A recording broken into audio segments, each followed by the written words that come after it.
Olá, com você o Jornal Panorama, que te mantém informado sobre tudo o que acontece na Assembleia Legislativa. E nesta edição você vai ver: plenário aprova isenção de tributos em atividade de pesquisa na área de petróleo. CPI da máfia dos guinchos apura trabalho da Polícia Militar no rotativo de Guarapari. Relatório sobre abrigo de ônibus é apresentado à Comissão de Infraestrutura.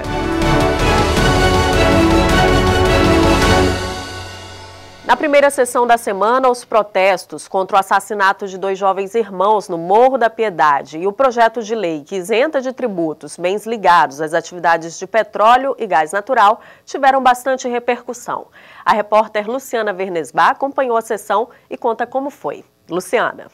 Nicole, na sessão desta segunda-feira, os deputados aprovaram um projeto de lei de autoria do governo do estado que confere novo tratamento tributário às operações realizadas pelo regime aduaneiro especial de exportação e importação de bens. Esses bens, geralmente equipamentos, são destinados a atividades de pesquisa, exploração ou produção de petróleo e gás natural.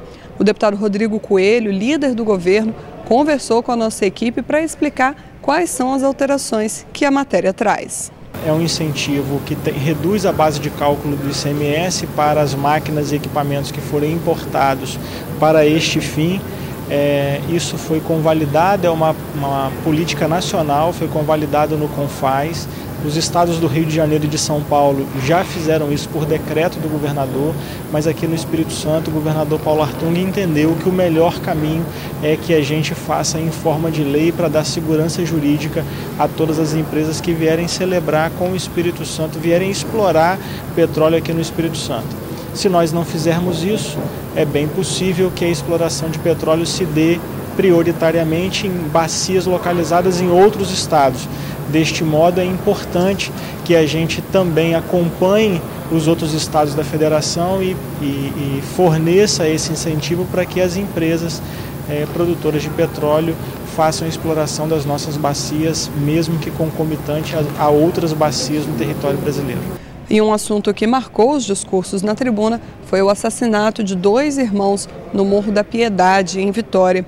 Diversos deputados protestaram contra a morte dos jovens, entre eles a deputada Luzia Toledo e o deputado Padre Honório. São jovens que participavam da comunidade nos trabalhos sociais, participavam da pastoral da juventude, que estavam ali servindo voluntariamente, dando aula de capoeira, dando aula de algumas funções culturais, porque não existe ali esse oferecimento àquelas pessoas.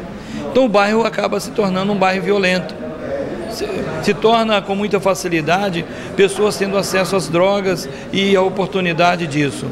Então nós lamentamos muito. A Pastoral da Juventude da igreja fez uma nota e deixou muito claro que esse público, principalmente os negros da classe mais pobre, são aquele público mais visado nesses momentos de execução. Eu quero lamentar profundamente porque a execução de 2 jovens negros, né, que é a estatística deste país, não é no Espírito Santo, é neste país. Nós somos realmente um país que não se respeita as diferenças, né? E essa execução, ela mexe com a sociedade. Afinal de contas, esses 2 jovens eram elogiados e foram elogiados por toda a comunidade da Piedade. A Piedade é uma comunidade que sempre foi uma comunidade muito organizada, sabe? Eles têm um feedback muito grande, um retorno da história, um retorno da cultura. E esses meninos eram 2 irmãos que, na verdade, um era da Piedade, passista da Piedade, quer dizer, tanto que os nossos diretores, os nossos membros da nossa escola da Piedade estavam lá vestidos hoje no enterro. Então, a sociedade toda, as professoras falando, e quando uma professora fala, a gente pode ouvir, porque eu sou professora aposentada, e eu sei o quanto que a gente, lá atrás, repercutiu o que os nossos alunos faziam.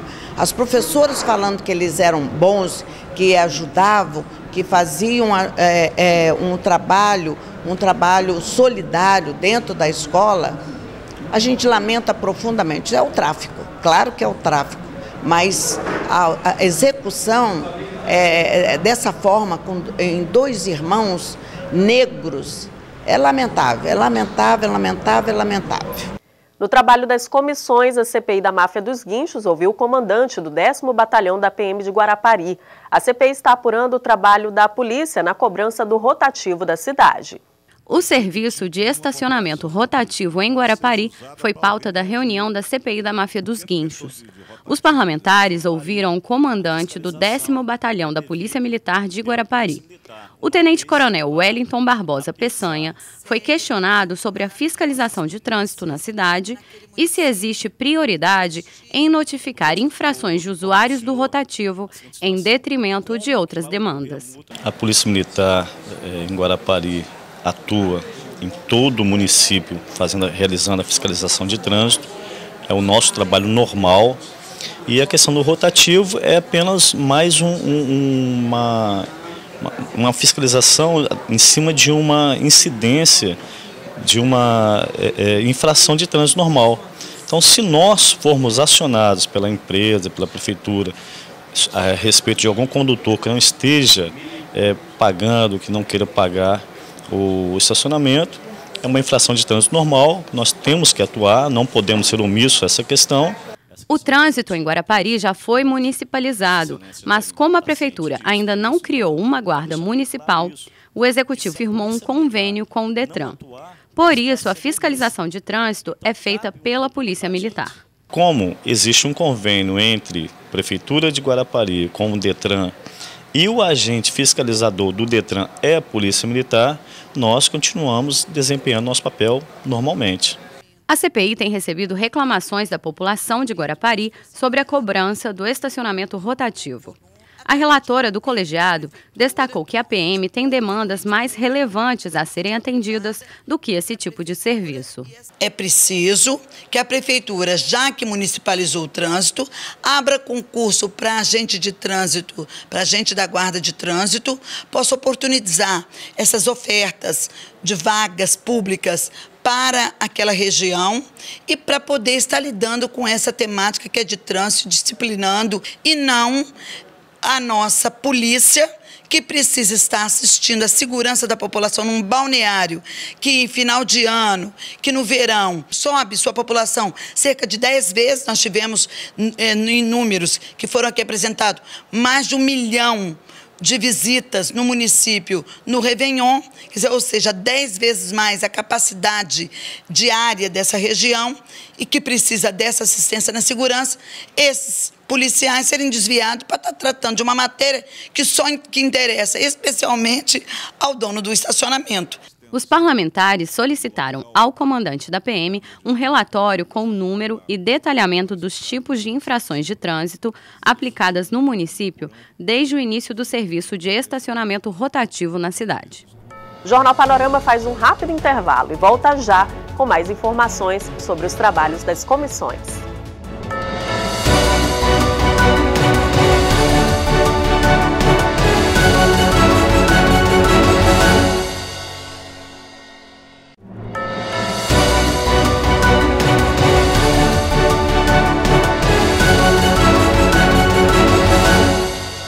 Jornal Panorama está de volta. Abrigos de ônibus na Grande Vitória. A Comissão de Infraestrutura recebeu o diretor-presidente da CETURB, que falou sobre a situação destes equipamentos. Mais de 4.000 pontos de ônibus do sistema Transcol estão sem cobertura ou com abrigos improvisados na Grande Vitória. Sobre o tema, a Comissão de Infraestrutura recebeu a equipe da CETURB, a Companhia Estadual de Transportes Coletivos de Passageiros do Espírito Santo. A companhia realizou um estudo para mapear a situação dos abrigos de ônibus da Grande Vitória. Dos 5.240 pontos, 3.329 não têm cobertura e 681 estão com a estrutura improvisada. Apenas 1.230 possuem abrigo, 50 deles em más condições. Também está faltando placa de sinalização em 1.825 pontos e 704 placas precisam ser substituídas.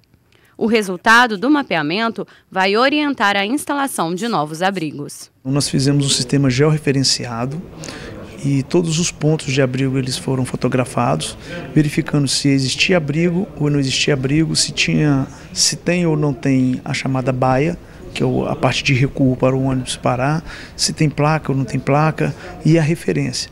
A partir de todo o levantamento na região metropolitana, mais de 5.000 pontos de paradas, nós vamos fazer um documento, estamos esperando os orçamentos de abrigos de ônibus, de quais os modelos que poderíamos aplicar de forma metropolitana, encaminhar a CETOP para futura avaliação de necessidade, que nós acreditamos que tem a necessidade de avançarmos numa contratação desses abrigos. Eu despachei com o governador pessoalmente, ele está aguardando meramente o secretário retornar das suas férias para que dê o start para a construção desses abrigos. Isso é uma conquista importante para a sociedade, porque quem utiliza o sistema de transporte coletivo, ainda no nosso estado, é por necessidade. Não é como alguns países do mundo que tem um transporte coletivo de massa que faz a retirada dos seus automóveis, ou seja, o transporte individual, por um conceito ecológico, ambiental. No nosso caso ainda, o transporte de massa ele é justamente para pegar o trabalhador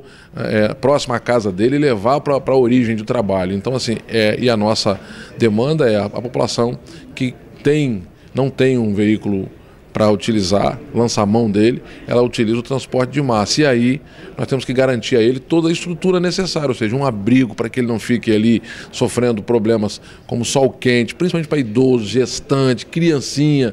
Quer dizer, dá uma dignidade a eles construindo esse abrigo de ônibus. A Comissão de Segurança recebeu demandas de São Mateus envolvendo vídeo monitoramento, guinchos e construção de delegacia. Em pauta, a segurança pública em São Mateus, norte do estado. A Comissão de Segurança da Assembleia recebeu representantes do Conselho de Segurança Pública de São Mateus. A presidente do Conselho, Ana Paula Machado, falou como o órgão tem ajudado a lidar com os problemas locais. Além disso, ela pediu mais atenção com a região, que precisa de uma série de melhorias. Uma delas é o vídeo monitoramento de escolas, principalmente no interior.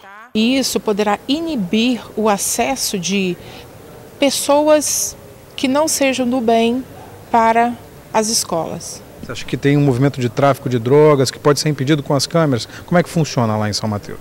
Altíssimo. Hoje a criminalidade e o índice de drogas está altíssimo. E isso eles estão entrando justamente com as crianças e adolescentes. E isso nós queremos evitar. O Conselho de Segurança de São Mateus já tem projetos junto com as escolas para tirar as crianças da rua e ingressar em algum projeto social, algumas coisas que tirem eles da criminalidade. Para o Conselho de Segurança, é preciso também que a cidade tenha guinchos e pátios para recolhimento de carros roubados. Os veículos são apreendidos e ficam em frente à delegacia, até mesmo atrapalhando o trânsito. Outra reivindicação do Conselho é a construção da Delegacia de São Mateus. Nossa Delegacia de São Mateus está totalmente deteriorada. Inclusive, o prédio está em iminência de cair. E ali é uma região que abrange alguns municípios, São Mateus, Jaguaré, Pedro Canário, Conceição da Barra e Nova Venécia. E o plantão dessas regiões, principalmente no final de semana, é ali. E essa é a necessidade, porque nós estamos numa região central e onde que a criminalidade é muito grande. A partir dessas reivindicações, a Comissão de Segurança agora vai buscar as melhores formas de atuação. Fecharam-se os radares do quilômetro 10 até o quilômetro 44, que passa por Nestor Gomes, que vai até Nova Venécia. As câmeras de vídeo monitoramento não estão funcionando, o efetivo reduzido. Então, nós tiramos hoje aqui, com deliberação do colégio da Comissão de Segurança, uma audiência com o secretário de Segurança Pública, doutor André Garcia, e com o superintendente do DENIT, para que nós possamos retornar as câmeras de vídeo monitoramento e instalação dos radares, bem como o aumento do efetivo, já que a delegacia de polícia já está mudando de local, de acordo com o chefe da Polícia Civil, e vai permanecer a perícia em São Mateus, conforme solicitado pelo Conselho de Segurança. 2 atendimentos já foram feitos. Agora, nós demos um dever de casa para eles, que conversem com o prefeito municipal para saber se a área foi doada ao Estado, e aí sim, aí nós instalaremos uma delegacia com todas as dependências próprias e dando uma condição melhor ao cidadão mateense. Festa da Polenta é destaque na Comissão de Turismo, que aprovou propostas para áreas cultural, turística e esportiva do Estado. A Comissão de Turismo e Desporto aprovou o mérito de 9 propostas parlamentares para as áreas cultural, turística e esportiva do Estado. A deputada Luzia Toledo, que comanda o colegiado, destacou as principais aprovações. Uma foi tornando a Festa da Polenta como bem material. A Festa da Polenta, ela hoje está no cenário nacional, né? Está no nosso calendário e no calendário nacional.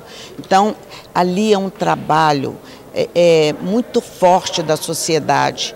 Então, a sociedade toda se reúne em torno da Festa da Polenta, dando o seu melhor, que é a solidariedade, estender a mão para o outro. Então, nós aprovamos hoje um grande projeto cultural, social, tornando ele como o bem material. O outro, todo mundo já conhece, que é a Rota Imperial. Tornar a rota bem imaterial é mostrar não só para o nosso estado, mas para o Brasil, que nós, a exemplo do que fez Minas Gerais, criando a Estrada Real, nós nos incluímos dentro da história com 2 historiadores na Rota Imperial. Hoje nós fazemos parte de todo o projeto Estrada Real de Minas Gerais. Nós vamos do Palácio Anchieta até Ouro Preto. Então, hoje foi um dia da cultura, um dia do turismo, um dia de aplaudir o Estado do Espírito Santo pelas belezas naturais, pelas belezas culturais que nós temos. O Jornal Panorama de hoje fica por aqui. Mais informações você confere no site da casa e nas redes sociais. Obrigada pela companhia e até o nosso próximo encontro.